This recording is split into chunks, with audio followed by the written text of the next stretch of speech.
Bonjour et bienvenue pour une nouvelle émission de Projects en français. Donc, aujourd'hui pour l'émission, on a 3 segments. Donc, une critique d'un livre, une montée de lait et on va finir sur une analyse de vidéos virales. C'est parti!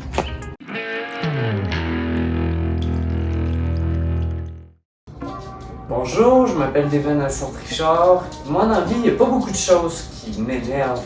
Mais quand j'essaie d'aller aux toilettes et qu'il y a déjà quelqu'un, pas capable.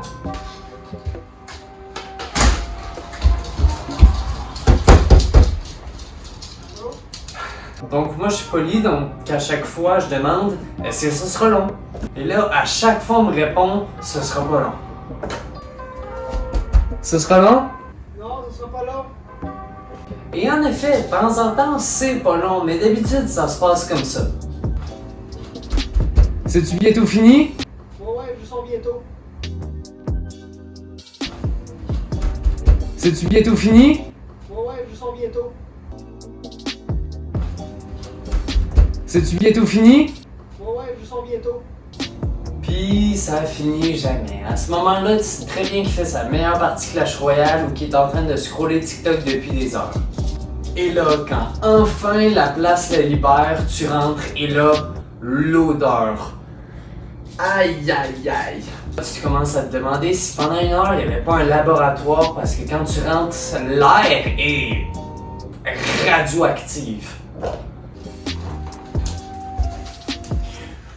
Ouh! Donc, avoir une salle de bain, c'est à chier. Puis à la place de tout le temps dire « Ah, ce sera pas long », on devrait plus être honnête et dire « Ça va être long! » Mais après ça, je reste quand même content de pas être obligé d'aller aux toilettes pour faire pipi. Je peux faire comme mon chien puis aller dans les salles dehors.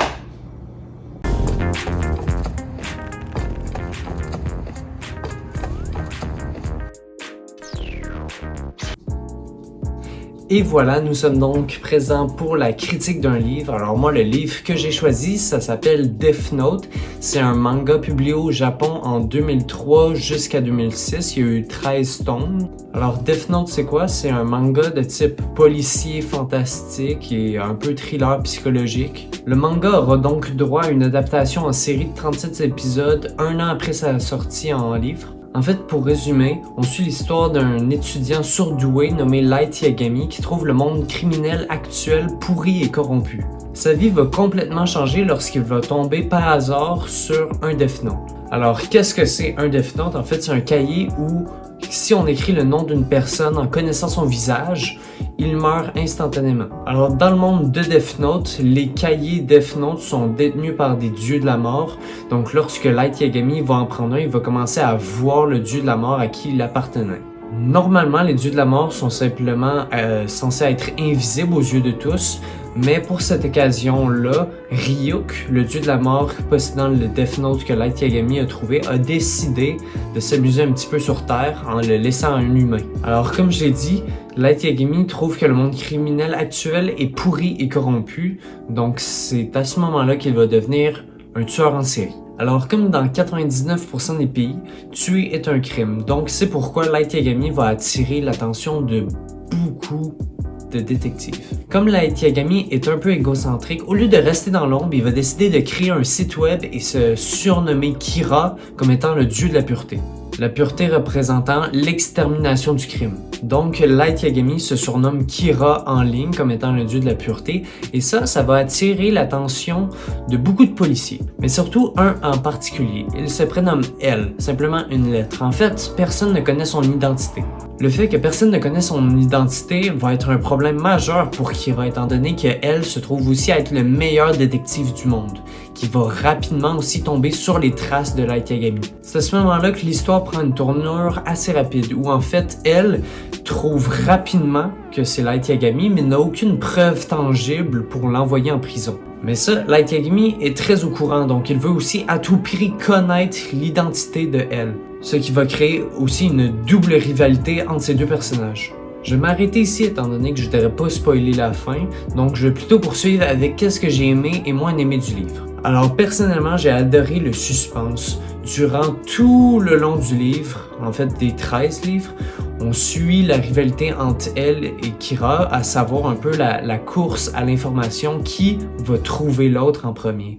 D'un côté, on a Kira qui veut tuer elle qui connaît l'identité de Light Yagami, et d'un autre côté, on a Light Yagami qui veut trouver l'identité d'elle.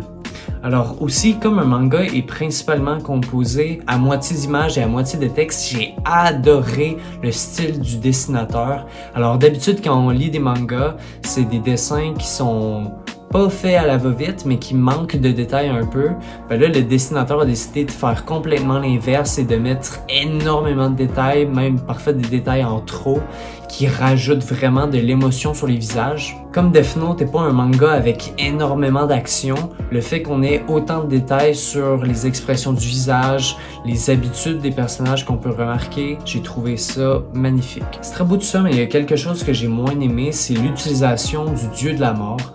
En fait, il est présent tout au long du manga, mais ne sert à très peu de choses dans l'intrigue, à part expliquer d'où viennent les Death Note. Mais ma critique ne s'arrête pas qu'au dieu de la mort. En fait, il y a beaucoup de personnages qu'on introduit très tôt, mais qui sont très peu utiles à l'intrigue, bien que présents presque tout le temps. Mais bon, je trouve quand même que la majorité du manga est extrêmement bon. C'est un manga que je recommande à tout le monde qui voudrait l'essayer. Et sur ces beaux mots, nous nous rejoignons pour une pause publicitaire.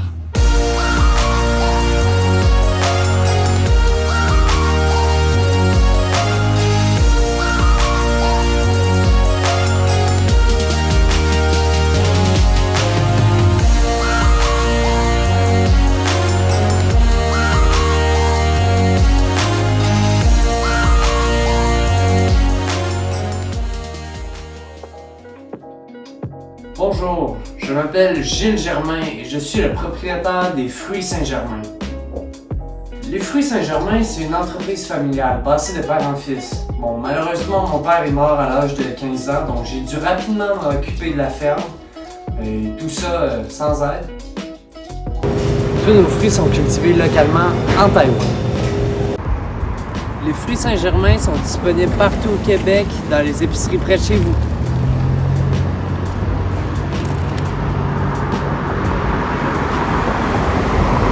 Bon, nous sommes de retour après cette pause pour l'analyse vidéoludique.